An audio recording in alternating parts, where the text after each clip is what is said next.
What happens when you take the foam from the A6 Mega Blast, the 4-foot rocker profile of the Dynafish Xiaoyan, and the raw speed from the Nike Streak Fly 2?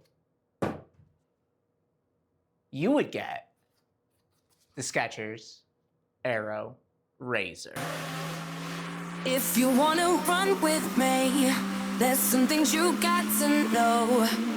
I like my shoes fast and my stack down low. If you wanna run with me, there's some things you got to know. I like my shoes fast and my stack down low. If you wanna run with me, there's some things you got to know.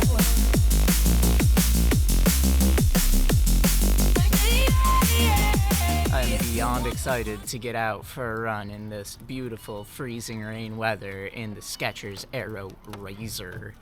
Lacing this up, it fits really well. I think slightly long in a 10, but that was the challenge for me in any pair of shoes, being between sizes. But width-wise is perfect. It doesn't feel like the arch is too prominent, which was something I've heard people complain about on past Skechers models with the arch fit. Maybe that, we'll see how it feels on the run, but just walking around is fine. It's really cold out here, so I'm just gonna get to it. If you wanna run with me, there's some things you gotta know. I like my shoes fast and my strap down low. If you wanna run with me, there's some things you gotta know. I like my shoes fast and my strap down low.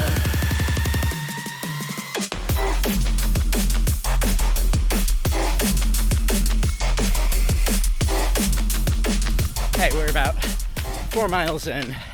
I now feel comfortable opening up the discussion on the Skechers Aero Razer. I have a great feel for it. And I want to say that this is going to be a cult classic. I think people are going to remember this for years. After Skechers goes underground and disappears for 3 years after releasing this, as they're known to do, people are going to be like, dude, the Aero Razer. I don't think I did the disclosure in the introduction, but Skechers did send this to me. I was intending on buying it anyways, and really I was reaching out to them to see if I could buy it, but they just sent it to me for free. So there's your disclosure.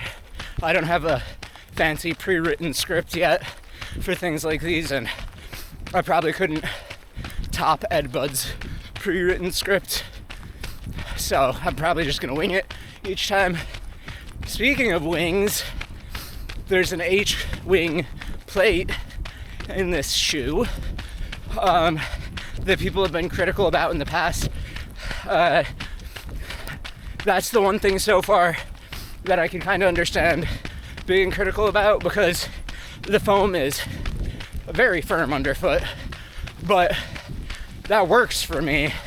And so I don't know, like for me, the plate so far early into this run has not taken anything away from the shoe, but I could see how, if that's a component of what makes the midsole so firm feeling, then yeah, I could see that being an issue for somebody. But, and it probably is what's making the shoe so firm, because if I heel strike, don't get quite the same level of firmness, but also there's more foam in the heel. Not by much, but there is. So it could be that. What this brings, I'm still running really hard. Also, it's hailing, and little pieces of hail keep flying into my eyes, so it's really hard to stay focused. But so far, what this reminds me of is like the geometry, the 4-foot geometry of the Dynafish Xiaoyan with a thin layer of FF Turbo squared and the top end speed of the Nike Streak Fly 2. So, if you know anything about this channel, that's extremely high praise. I do think that the ATPU in this is tuned quite a bit firmer than the Mega Blast. So again, this is a firm shoe and it's lower to the ground. But good God, does it feel good. No grip issues so far either in the hail and freezing rain.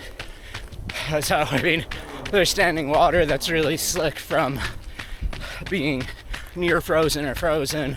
There's hail pellets. And this is gripping just fine. I don't know. I can't say enough about what tier it would fall into yet because I've tested a lot of other shoes in worse conditions than these, though this is pretty bad. Not where I am right now, but downhill where all the water's been flowing. It's pretty bad. So yeah, it's more testing for sure on the outsole, but so far it's pretty grippy.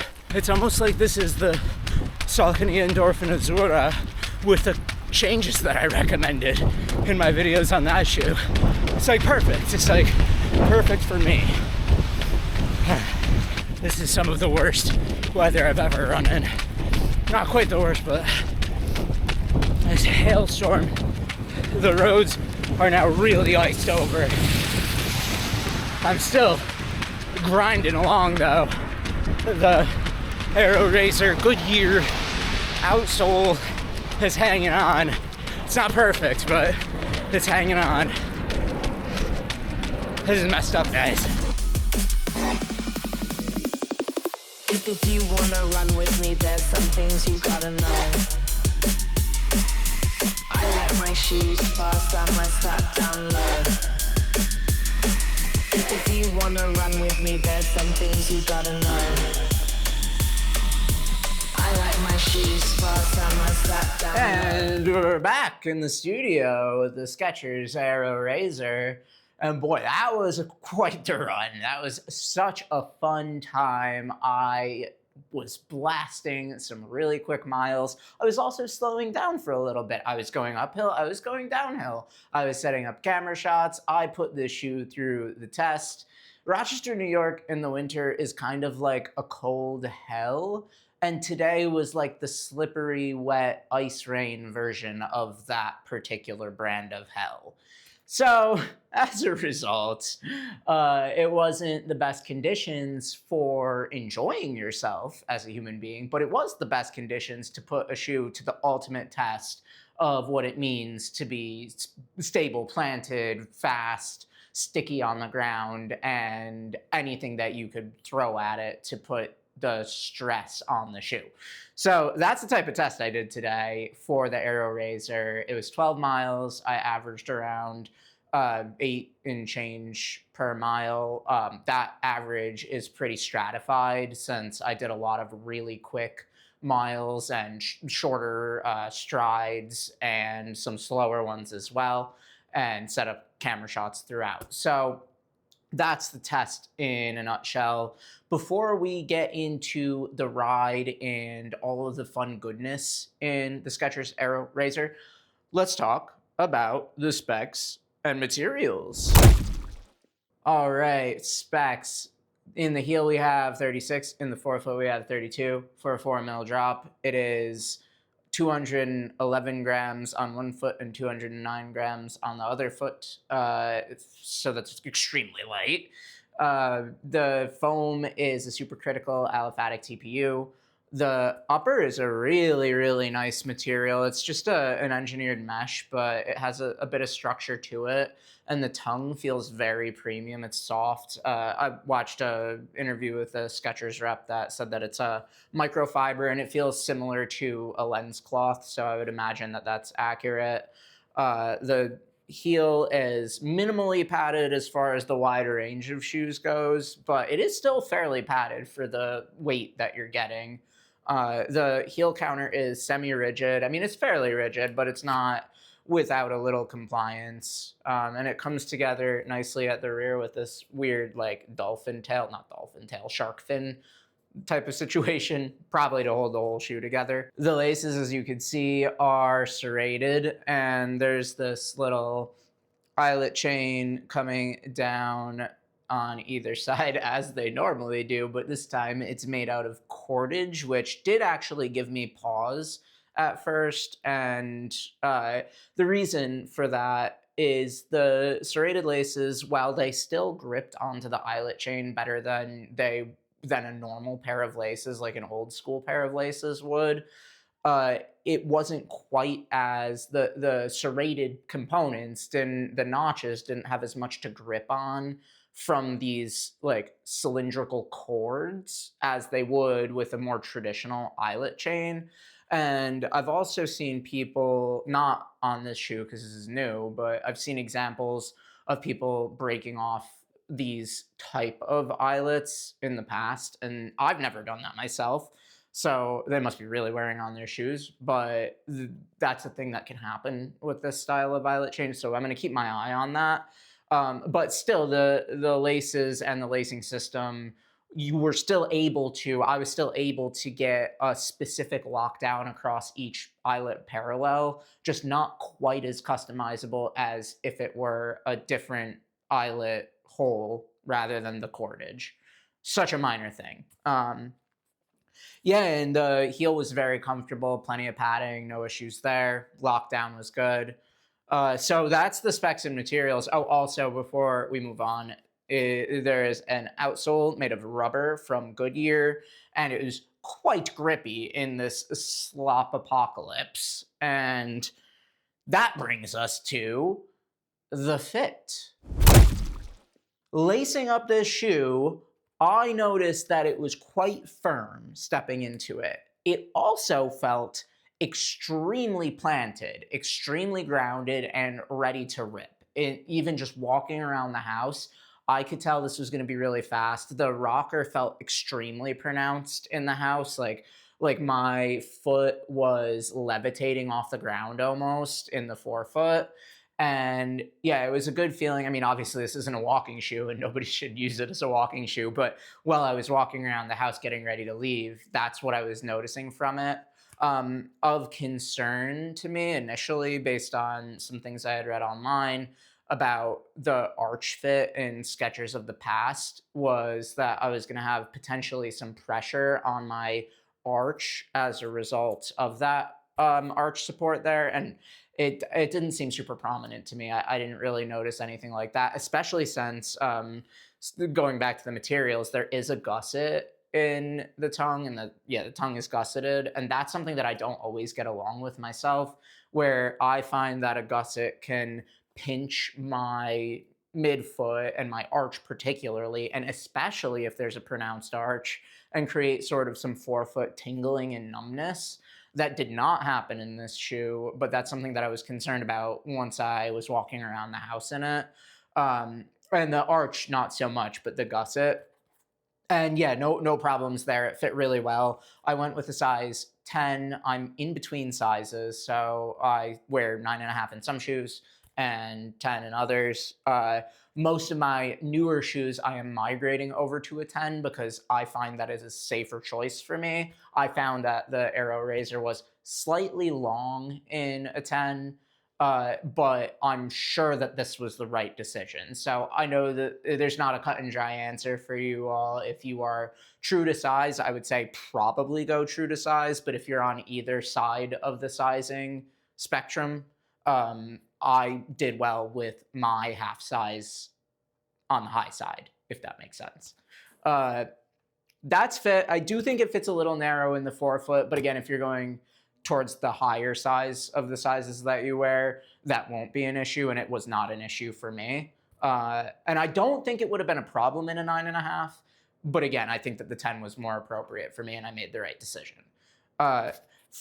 Before we go any further, I did mention this out on the run. Skechers did send this to me for the purpose of review.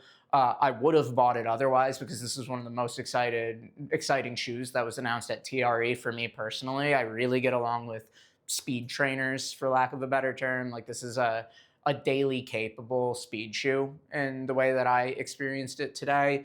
And Yeah, they did send it to me for the purpose of review, but I am making this review now, and they're not gonna. They don't know when I'm gonna drop this, but it's gonna be tomorrow morning. Don't tell anybody. Yeah. So moving on from the fit, which worked, to the ride. The ride was incredible. The ride was truly incredible. At the outset of this review, I had mentioned 3 shoes that I think if you did a witchcraft concoction brew and put them all together to create one shoe, the Mega Blast, the Xiaoyan, and the Streak Fly 2, you would have the Skechers Aero Razer. I really mean that. I think that the speed is one of the nebulous, like, non quantitative, or it's not due to any one component of the shoe that it makes the shoe fast, but all of the components working in harmony. And that's why I use the Streak Fly 2 as an example, because that shoe is very harmoniously built for track and road, short distance speed. And I think that this also is built very harmoniously, where all of the components go towards making it a very fast and very fun shoe. I also think the foam in the Aero Razer is most similar to the ATPU in the Mega Blast. It has the same like linear actuation point and is more prominent at faster speeds, especially in this shoe, where this just really encourages you to be slamming into the forefoot, like full tilt energy into the foam, gives you so much more out of the foam. And it's not as if it were unbouncy or unpropulsive at slower speeds. I still got along with this extremely well at slower paces, and it still felt propulsive, but the more I put into it, the more it gave me back. And that's why, yeah, the foam is incredible. It feels a lot like the ATPU and the Mega Blast. This is a bit firmer, right? So this is a sort of disclosure to everybody that is potentially interested in this shoe. You're gonna wanna like firm shoes. It's not the firmest shoe that I've ever run in. I think maybe that's the Salomon Aero Blaze 3, which ironically is also called Aero. But this is up there with the firmest shoes that I've run in. And it's to its credit, in my opinion, because when a shoe is firm with such a energy in equals energy out, it creates this trust in stability in the shoe, where soft shoes create instability. And this creates, like, I know that there is a substantial thing under my foot that's ready to catch me in my next stride, and it's a predictable sensation. And not only is it a predictable sensation, but that sensation, when I put X amount of energy into it, I have a fairly good expectation of what I'm going to get out of it on each footfall. I think it's a little hard to get that feeling with softer shoes, which makes softer shoes not as applicable for speed for me. And that's like, even the amount of time it takes for the foam to compress and decompress in a softer shoe, in most softer shoes that I've run in, it feels like it takes a little bit longer. Like there's a lag, like there's a turbo lag in a car. This is so direct. This is like raw horsepower, raw torque, just rate, go and get them. As soon as you hit the ground, you're on to the next stride. And yeah, that's the underfoot feel. It feels so good. And then the other component was the rocker from the Xiaoyan. I don't know if this is actually the same rocker geometry. I think this is actually even more aggressive than the rocker on the Xiaoyan, but I like it almost as much. And that's why that comparison is part of this rant/review, where this just felt like it was ready to fling me forward. And it's not quite as late stage as the Saucony Endorphin Azura, which also has a phenomenal rocker, but it's not too early stage either, where I feel like I'm not getting enough like of a toe off the forefoot like I had in the Evo SL. So this rocker works, it services the shoe very well. So this is what I'm talking about all of the components are coming together in this shoe: the weight, the foam, the geometry, all service the purpose of it, which is speed, right? And I do think that this is daily capable. I did some like slower miles throughout. I was setting up camera shots. I was stopping a bunch, turning around, making sharp turns to go back the way I came, right? I was going uphill. I was going downhill. I was heel striking, got an idea of what it felt like to strike in the heel. I tried to get on the midfoot, like perfectly land on the midfoot. It's not always so easy to do these things as somebody that's pretty forefoot dominant of a runner, but I got some of that on camera and it felt just as good to heel strike in, legitimately, just as good to heel strike in as it did to forefoot strike. And that's very rare for me. I think that normally I feel like a shoe is trying to tell me the way that it wants to hit the ground. And with this, it was open to suggestions from the runner, right? Which is great. It's a great feature because it makes it accessible to a wide range of people. Also, 4 millimeters drop. That's a contentious point in the industry. I think that anything, right, 4 to 8 is broadly speaking acceptable. Then you get up to 10 and fewer runners start really not loving it.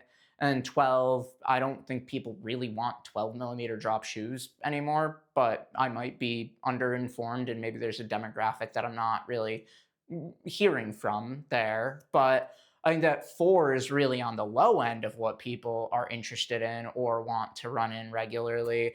And I think this felt not quite that low of a drop, right? I think that it felt, I don't think I had a feeling of what it felt like drop wise, but it didn't work my calves as much as I would expect a 4 millimeter drop shoe to work my calves. Time will tell because I'm about to run a double in this. I'm going to go to a treadmill and because I'm not going back outside. Nope, not today. I've been enough outside for the rest of my life if the weather continued like this. But I'm going to double in this, so I'll see if my calves tomorrow are in a state of disrepair, and I'll be sure to inform you all if that is the case. But for now, after the first run today, 12 miles in a 4 millimeter drop shoe, it didn't feel like my calves were blasted. And I was also going up and downhill a bunch, so you'd expect it to feel a little bit more fatigued if you're used to running in 6 and 8 millimeter drops, but not so much for me today. Other things of note, I think that the outsole is pretty fantastic. I know out on the run, I was saying that as the run went on, it got slipperier and slipperier. As the run went on, the conditions became some of the worst on the ground that I've ever had to run in. There was like a probably 1/4 inch thick soup of ice slush and water and hail balls. And so I'm running on little hail ball marbles in a pool of slush swamp, right, with just ice shards everywhere. I don't know any shoe that would have necessarily performed better in that particular set of conditions, especially since part of the roads were just mudslides from all of the snow that had pushed all of the mud onto the sidewalks and roads. I fell down in better conditions in the Adios Pro 4, and I did not fall down in this. And that's an accomplishment because if you follow this channel, you'll know that I do often fall down. So really happy with the outsole performance. I don't know if it's quite Puma grip level, but it might be. Like I need to put it head to head with Puma Mag Max 2 to give you a better answer because I haven't run in that recently enough or in the conditions like this enough to give you a fully formed opinion on it, but I was plenty pleased with how it performed today in the disaster of Rochester, New York. Other things about this shoe that I really like, it does feel pretty premium quality in the upper. I really enjoy the upper feel. It fit super well. Like the lower volume of this hugged my foot, and again, it contributes to the sensation of speed that this is trying to give. I do think that I will take this for a long run at some point because I think it's long run capable. The foam, because it's so firm and so compliant at the top end, so when you're really putting a lot of energy into it, it will compress a lot more. And I think that for 12 miles, I mean, I didn't notice any foam fatigue. Granted, it's a brand new shoe, so I really shouldn't notice any foam fatigue. But the fact that I didn't in a full 12-mile stretch indicates to me that I could probably take this for 20 without any issues. I don't think everybody's, again, going to want to do that themselves. This is definitely a shoe for a particular type of runner that likes this type of shoe. This is my type of shoe, like fast, yeah, just a fast, lightweight, very nimble, very easy to corner in, explosively propulsive, highly rockered shoe. This is like, if somebody designed a shoe for me, this is what I would ask for. In fact, the last week I kind of did. So if you wanted to check out that video, you will see that a lot of the elements of this shoe are things that I suggested that I would like for my ideal shoe, especially like ATPU being my foam of choice, and then the rocker geometry from the Xiaoyan being an additional criteria for my ideal shoe. Right, so this is really very, very good, and obviously it is too early to say definitively if this will be the shoe of the year for me, but that is on my mind. This is immediately has slammed down onto the market as a potential for the shoe of the year for me. It's even all of the things that I really enjoy about what Skechers has done here are things that I had suggested could be changes to improve the Saucony Endorphin Azura, which I love that shoe. That's a great shoe. And it's been climbing to the top of my daily trainer interest levels and like hype levels, and it's still going to stay there because it is a little bit more protective feeling than this, and I think it has a bit more of a pace range behind it. But some of the things that I said about the Azura were like, okay, maybe cut a bit of foam off the heel. It doesn't need to be a full 40 in the heel. And if you cut the foam off the heel, you could save some weight, right? And maybe reduce the structure slightly in the heel to also shave a little weight, get rid of the unnecessary overlays on that shoe to save a little weight. And the big one is if you wanted to make your shoe lighter overall, is switch to a more modern foam like an ATPU. Nothing against the Power Run PB that's in the Azura. I know some people feel a type of way about it. I personally love that foam, but it would be lighter and perhaps a bit more competitive across the market if it had an ATPU versus the beaded PIBA that's in there, right? So these were all things that I said could make the Saucony Endorphin Azura go from great to whoa, right? And that's kind of what the Aero Razer is doing, right? Like all of the things that I wanted from that shoe are in this shoe. This is phenomenal. I really enjoyed my run in this today. If you want to run with me, there's some things you got to know. I like my shoes fast and my stick down low. How the Aero Razer compares to the Saucony Endorphin Azura is it basically took my wish list of what Saucony could have done differently in the Azura and then did that. So my feedback for the Azura, which I love that shoe. I've been really enjoying that shoe. My feedback for it was, hey, let's chop off some foam from the heel because you probably don't need it. That would save some weight. Maybe lose a little bit of the structure in the heel, a little bit of the padding in the heel collar and the heel clip back here. That was the second thing that I wanted from the Azura. And the third was let's try to get the weight down a bit. And the fourth was instead of, the beaded PIBA, which I actually really like in the Azura, I think it's a fantastic foam, to make it more saleable to the rest of the market and also more modern, perhaps consider integrating some ATPU. So the Skechers Aero Razer did all of those things.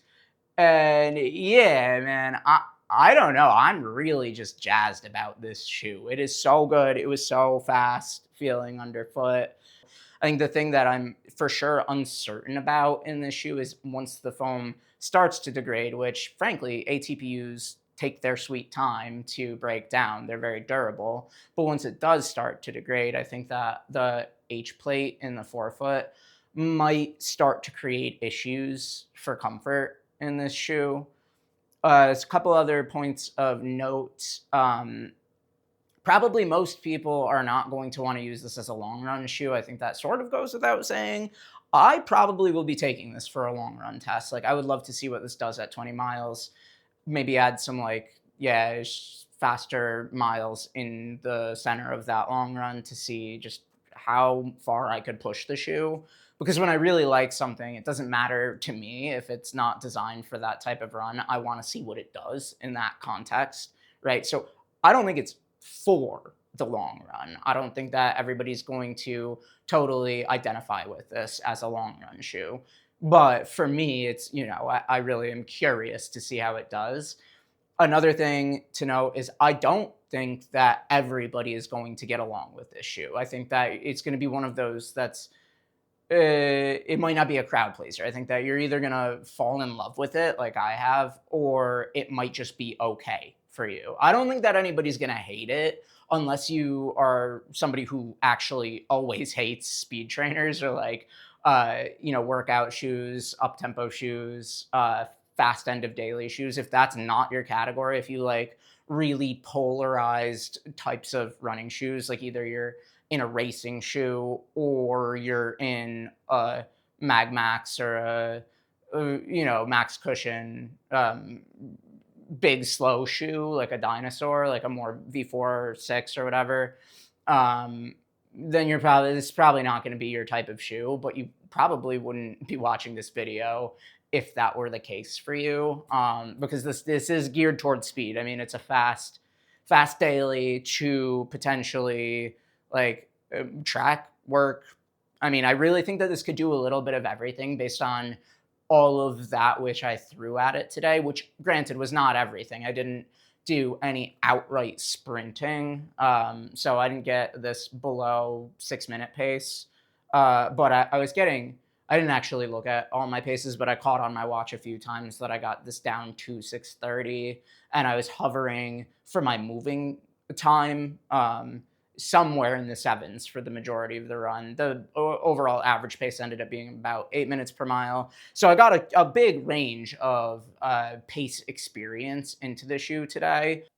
And another side note about the foam, it had the same linear actuation point or like piston-like actuation point that I get from the Mega Blast, and it's just like linear down, linear up, linear down, linear up, like a piston turning over in an engine, and it feels like an engine. It's like the little engine that could. So if you're looking for a lightweight speed trainer to daily trainer that has the most modern foam, that has a fantastic geometry, that has serrated laces, that has a feather lightweight of 210 grams, I mean, it's kind of a no-brainer, and I don't know who is going to top this shoe. It's crazy it's from Skechers. Like, of all brands, I would love to know from somebody at Skechers, can you please tell me why you have not rebranded Skechers Performance to something other than Skechers Performance? Because in my opinion and in the opinion of the community, that is holding you back from being a serious player in the performance space. Because if you're dropping heat like this for I forgot to mention, $140 for a Western brand, that is so competitive. That is cheaper than the Evo SL. This is better than the Evo SL. It's cheaper than the Saucony Endorphin Azura. It's different than the Azura. I don't know if it's necessarily better yet. I might have to put them head to head. But like, $140 is crazy good value for this. And I think that, Skechers, please tell me why you don't change your Skechers Performance name to, like, I don't know. I don't have a good idea. To scissors? All right. Thank you all very much for watching. This has been a fun review. Looking forward to getting more miles on this. And as always, stay in motion.